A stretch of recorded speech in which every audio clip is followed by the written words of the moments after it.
They sat an arm's length apart at a low lacquered table, 5 empty glasses glinting beneath studio lights like unanswered questions. Van Lathan's smile was camera-ready. Meghan's was bulletproof. Table for 5, promised candor. Tonight, it got something closer to combustion. The Table for 5 studio was built to look like a living room that had hired a stylist. Matte charcoal walls, a mossy rug, books aligned in purposeful disorder. Near the back, a neon sign in cursive spelled out "Pull up a chair." The 5th chair remained empty, the show's conceit, and the 4 occupied seats formed a tidy square around a low table scattered with cork coasters and sweating tumblers of still water. Van Lathan introduced the guests with a velvet baritone, each syllable a gentle landing. 2 cultural critics, a young filmmaker, and Meghan Markle. When he said her name, the room's air tightened, the way a theater hushes right before overture. Meghan entered with the calm of someone who already knew where every camera lived. Cream blazer, silk blouse, waves loose around her shoulders, eyes composed. She offered a courteous smile to the panel, then to Van. The smile didn't crack. It also didn't warm. "Meghan, thanks for being here," Van began. "You've said you feel most misunderstood when others do the defining. So tonight, define yourself." She didn't blink. "Mother, wife, producer, someone building things that last." Van nodded. "Builder. All right, let's build." His eyes flicked to the filmmaker. "You had a question." The filmmaker cleared her throat. "A lot of people admire your philanthropy. Some say it's curated. What do you say to that?" Meghan folded her hands, elegant, deliberate. "Curated implies illusion. I prefer focus. If you try to do everything, you do nothing well." Van's brow arched. "Focus can also be a form of control." "It can," she said, meeting his look, "or it can be how women keep their work from being consumed by the noise." A polite murmur rippled across the table. Van let the silence breathe half a beat too long, a producer's silence, shaped like a question mark. "Let's go there," he said finally. "Noise. Since leaving the UK, you've said you stepped back to step into yourself. Yet the spotlight followed. Do you ever worry the message is you?" Meghan's smile thinned. "When a woman owns her story, people accuse her of narcissism. It's an old trick." "One could also call it branding," the first critic said. "Very effective branding."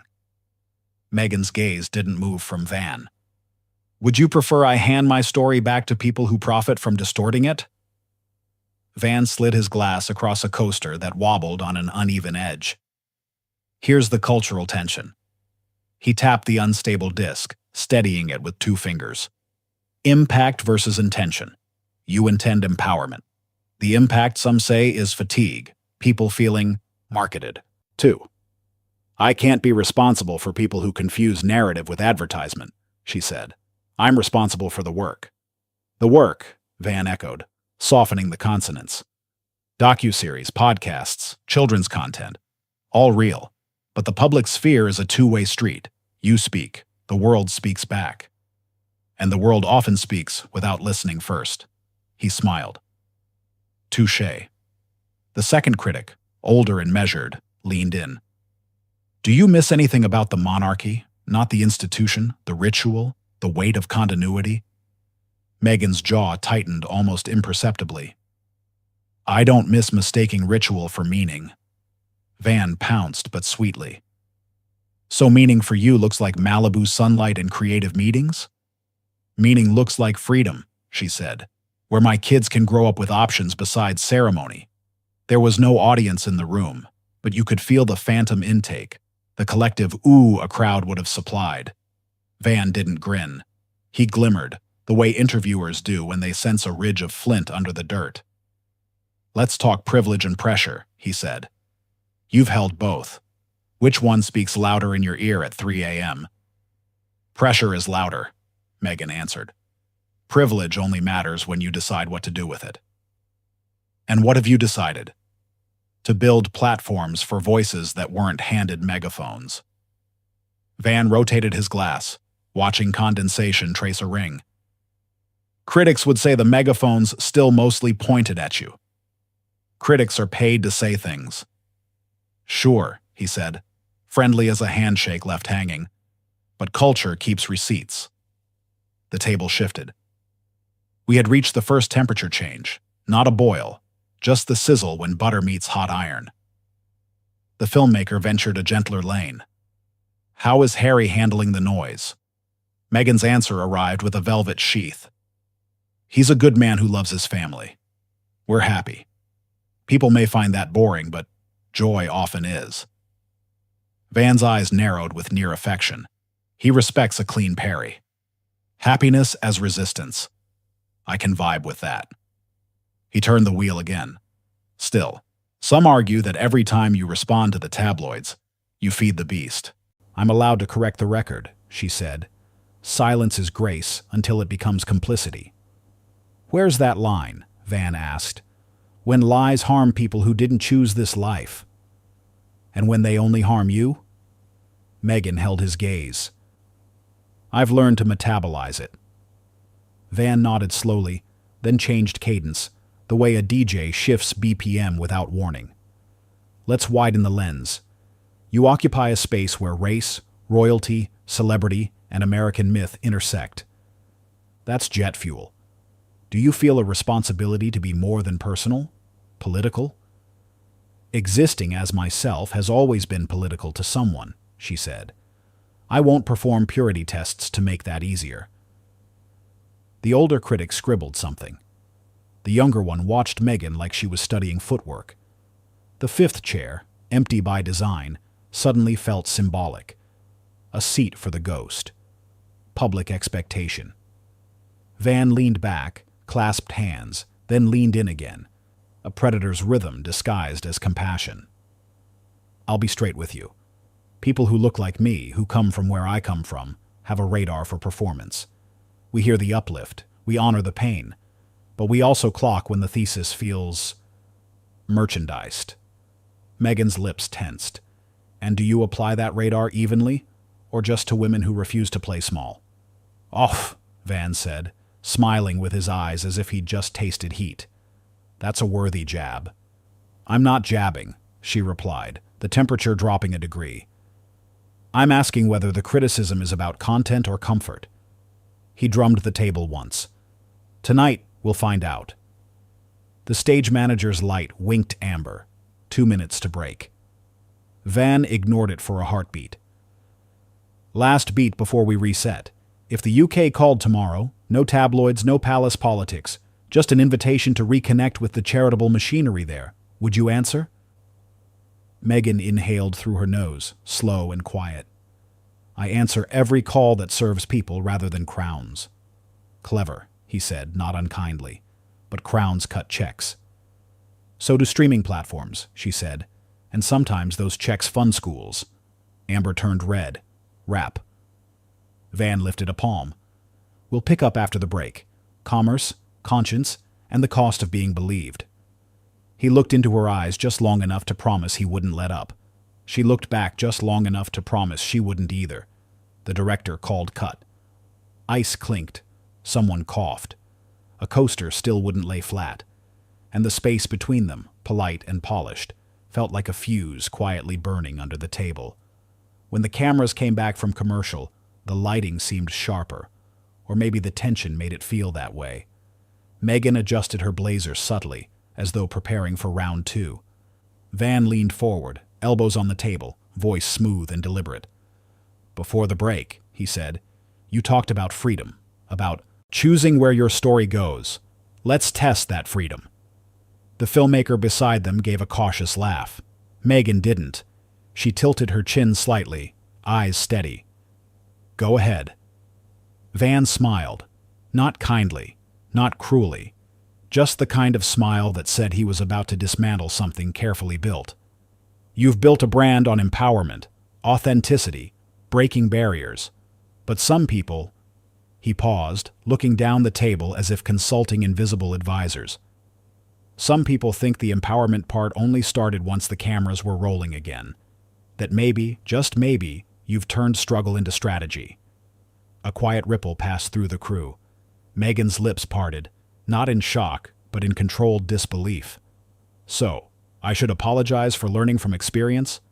Van's eyes glinted. Not at all. But I think people want to know if this is the real you, or the version fine-tuned for Netflix. The tension clicked like ice in a glass. Meghan leaned in slightly, her tone calm but surgical. You mean, do I owe the public proof that I'm authentic? Because if that's the metric, we'll all fail. Authenticity isn't performance. It's consistency. Sure, Van replied, but consistency cuts both ways. When you say you don't read the press, and then respond to it, that's not consistent. When you say you don't want attention, and then do global interviews, people see that as contradiction. Meghan inhaled deeply through her nose, the way someone does when they've rehearsed grace under fire.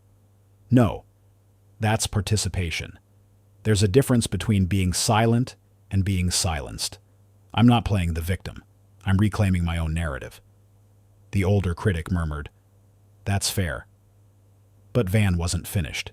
He clasped his hands, elbows still on the table. You know, Meghan, I think a lot of people respect what you've done. But some also feel you've made pain your currency. That maybe every interview, every documentary, every podcast has to come with a confession. The remark landed like a slap wrapped in velvet. Even the camera operator hesitated before reframing. Meghan blinked once, slowly. So, if I talk about the pain, I'm exploiting it. If I don't, I'm hiding it. There's no winning there, is there? Van gave a small shrug. You chose the seat. Comes with the lights. Her voice lowered, deliberate, cold enough to draw focus. And what seat are you in, Van? The one that gets to decide which women's voices are worth hearing, and which ones are too polished to be believed. He smiled faintly, but his posture stiffened. I ask what people ask me to ask. That's my job. No, Meghan said softly. Your job is to tell the truth, not echo what sells. The air thickened. Even the studio's background hum seemed to fade. Van's composure cracked just slightly. That's rich coming from someone who's monetized her own truth better than most. The audience, small, private, selected for calm, shifted in their seats. The silence felt alive. Meghan didn't blink. I don't monetize my truth, she said evenly. I share it. The fact that people are willing to listen says more about the hunger for honesty than it does about me. Van exhaled through his nose, leaning back now.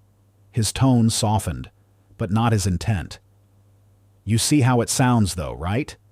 You've become the symbol of control, of turning pain into power. But control can isolate. Do you ever feel lonely in all that perfection? That was the first question that caught her. For half a second, something real, hurt, exhaustion, flickered behind her eyes. But it was gone before anyone could pin it down. I feel human, she said. And humans aren't perfect. They just get judged as if they should be. Van nodded, but the gleam in his eyes returned. Then maybe the issue isn't judgment. It's accountability. Meghan straightened, posture tall, unbothered. I've taken more accountability for my life than most people ever will. I walked away from a palace to protect my peace. How much more accountability do you need? The filmmaker whispered, Wow, under her breath. Van smiled, sensing the spark he'd been waiting for. Peace, he repeated. That's a word people love until it costs them their comfort. Meghan's gaze sharpened. Exactly. And you just proved my point. The critic on Van's left tried to interject, but the rhythm between the two of them had already locked into something magnetic, unstoppable, debate disguised as dialogue, or maybe the other way around. Van crossed his arms, leaning back slightly.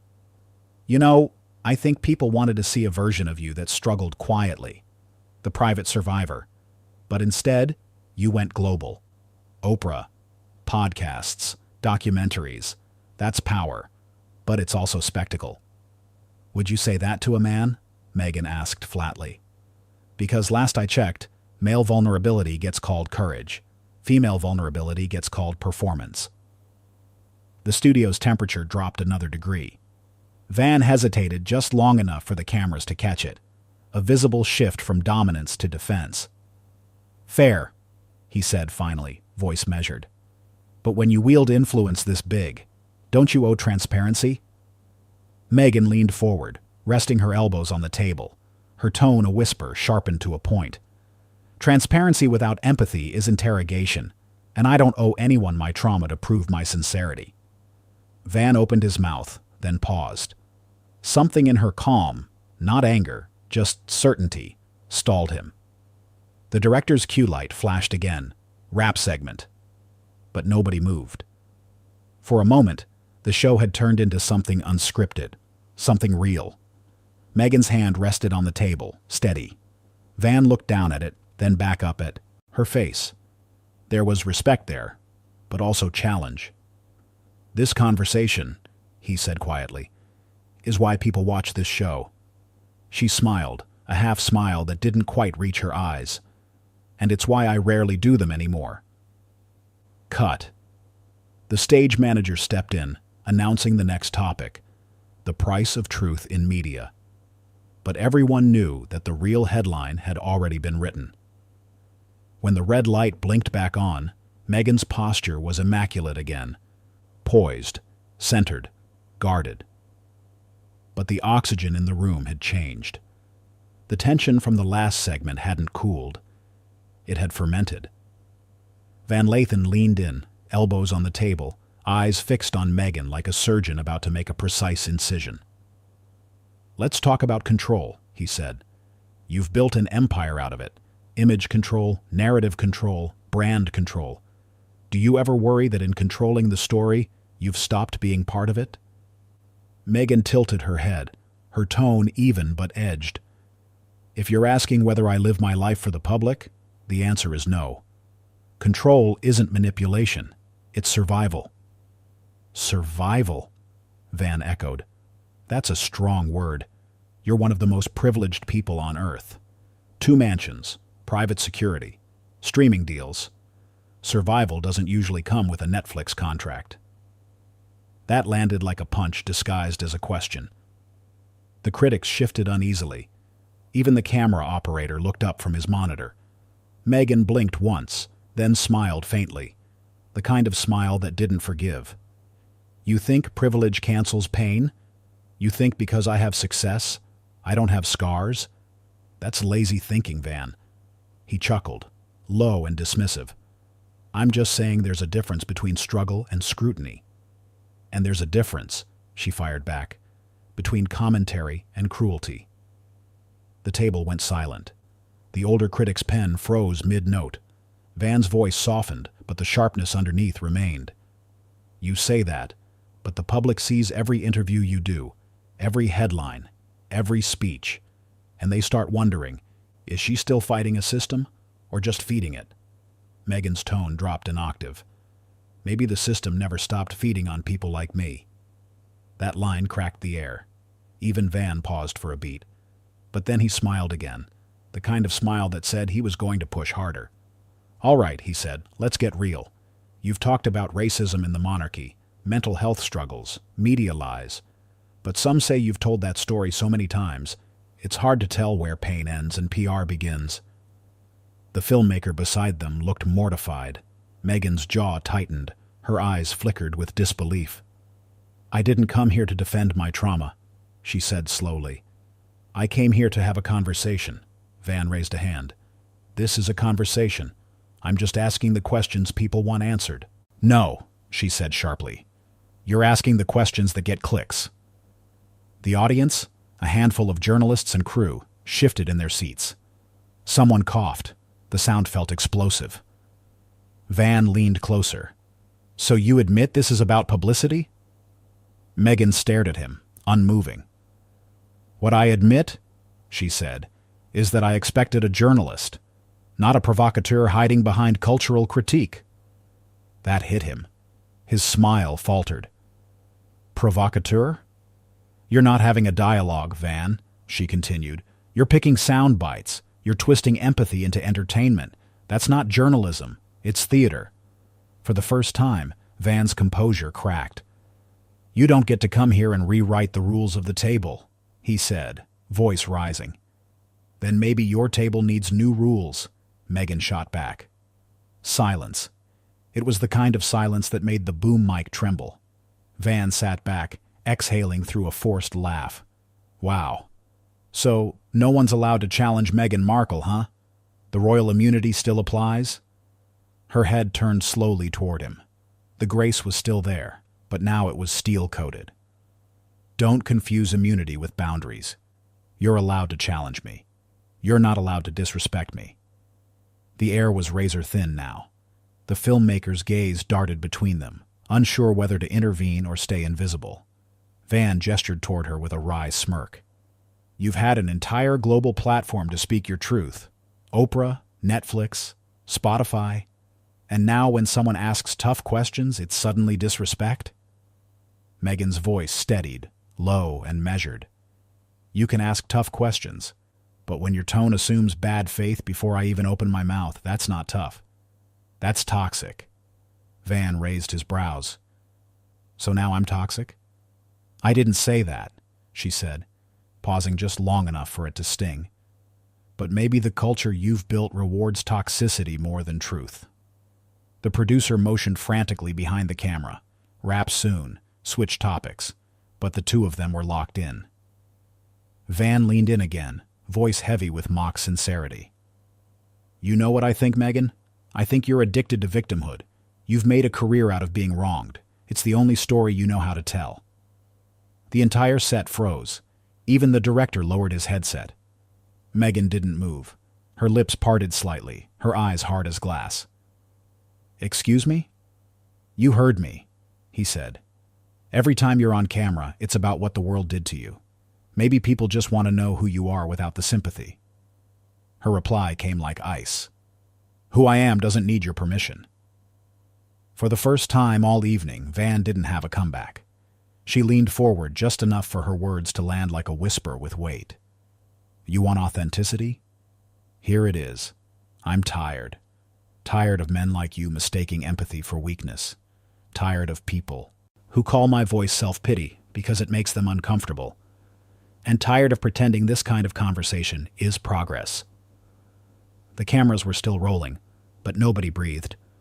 Van swallowed, the smugness fading. So, what are you saying? I'm saying, she said quietly, if this is what a modern table looks like, maybe I don't need a seat at it. The director's hand hovered over the signal button, unsure whether to cut. The filmmaker whispered, We're still live. But Meghan wasn't playing for the cameras anymore. Respect, she said, her voice now calm again, isn't a privilege, Van.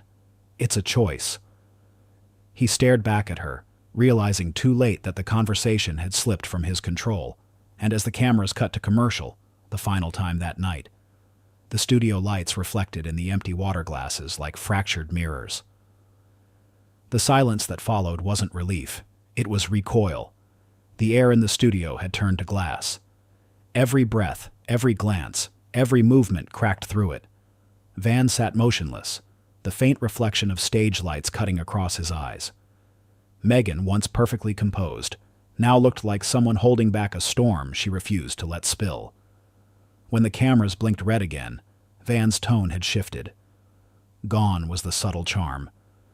What replaced it was sharper, colder, the tone of a man who thought he'd regained control. Welcome back, he said, looking into the lens, not at her. Before the break, we had a spirited exchange. Meghan, you said respect is a choice. Let's test that idea, shall we? He turned to her with that half-smile, the one he wore when he was about to throw a jab wrapped in intellect. People say you demand respect but rarely return it, that the second someone challenges you, you pull rank or play the victim. Are they wrong? The studio gasped in quiet disbelief. Even the sound engineer froze mid-adjustment. Meghan didn't look away. If defending yourself from unfair attacks is playing the victim, she said, then maybe the definition needs rewriting. Van chuckled dryly. That's a neat answer. But come on, it's not unfair to question contradictions. You've built an entire identity around being silenced. Yet here you are, talking more than anyone in the world. Her expression hardened. You know what's fascinating, Van? How comfortable people get questioning a woman's voice the moment she uses it. The tension rippled across the set. A few in the small studio audience nodded quietly. Van noticed, and it irritated him. He leaned closer, voice rising slightly. You talk about women's voices, empowerment, truth, but half the time the conversation circles back to you. Isn't that convenient? Meghan exhaled, her patience cracking just slightly. You keep calling it convenient, like authenticity is a strategy. Maybe that says more about how you see people than how I live. Or maybe, Van countered, you've learned to weaponize sympathy. That did it. The words hit the table like a hammer. The older critic whispered, "Oh, man." Under his breath, Meghan's face drained of warmth. For the first time that night, she blinked, slowly, deliberately, as if deciding whether the conversation was still worth having. You know what? She said, almost softly. You should think very carefully before using that word. Van didn't back down. Why? You've made a brand out of being misunderstood. No, she said, her voice suddenly razor-sharp. I've made a life out of surviving people like you. The room went dead still. Van laughed, but it was nervous now. See? That's what I mean. You twist everything into persecution. And you twist truth into spectacle, she said. You don't want honesty. You want a headline. He smirked. That's rich, coming from you. Meghan pushed her chair back slightly, the legs scraping against the floor, a sound that cut through the silence like a blade. I came here in good faith, she said, for a real conversation. But this isn't that. This is theater. You're not listening, Van. You're performing. Van straightened, now visibly tense. You can't come on my show and decide what's authentic. And you can't invite me on your show, she said, standing slowly, and think you can talk down to me because I'm polite enough not to bite back. The crew started moving nervously behind the cameras. The director whispered into his mic, "Keep rolling, don't cut." Van forced a laugh, trying to salvage authority. Oh, come on. Don't do this, Meghan. You're walking out because you can't handle a tough question? She looked down at him, calm now, disturbingly calm. No, I'm walking out because you can't handle accountability. Van's smirk vanished. Accountability for what? For mistaking provocation for journalism, she said, unclipping her mic. For thinking that empathy is weakness. For believing that you can insult someone and call it truth. The sound of the microphone hitting the table was louder than anyone expected. The filmmaker tried to speak. Maybe we can take a pause. But Meghan was already moving toward the exit. The audience, stunned, uncertain, began to clap. First one person, then another. Van turned toward them sharply. Don't clap. This isn't courage, it's ego. That only made them clap louder. Meghan stopped halfway to the door, turned, looked at him one last time. Ego, she said, is thinking you can humiliate people and still call it journalism. Then she walked off. The camera followed her to the edge of the set, where the soft studio lights fell away into shadow. She didn't hurry, didn't look back, just left, her heels echoing like punctuation marks in a story that no longer needed words. Van sat there, staring at the empty chair. You could see it in his face, the dawning realization that he'd pushed too far, too fast. He adjusted his jacket, forced a smile, looked back to the camera. Well, he said with false composure, I guess that's one way to end a conversation. No one laughed. The camera panned slightly, catching the table, the untouched water glasses, the coaster that still wouldn't lay flat, and an empty seat where civility used to be. Van sighed, glanced toward the control booth, and muttered, Cut the feed. The red light above the camera died, but the moment didn't. Because long after Meghan Markle had left that studio, the internet would replay that clip over and over. The walkout, the silence, the defiance. And for once, the narrative didn't belong to the host. It belonged to the woman who refused to let anyone rewrite her story. And that was the moment everything changed. A quiet studio, an empty chair, and the echo of a voice that refused to be silenced. Now I want to hear from you. Was she right to walk out? Or did Van just push too far? Tell me what you think down in the comments. I read every one of them. And if you love stories like this, where truth meets tension and silence becomes power, hit like, tap subscribe, and turn on that notification bell so you don't miss the next story that will have the entire internet talking.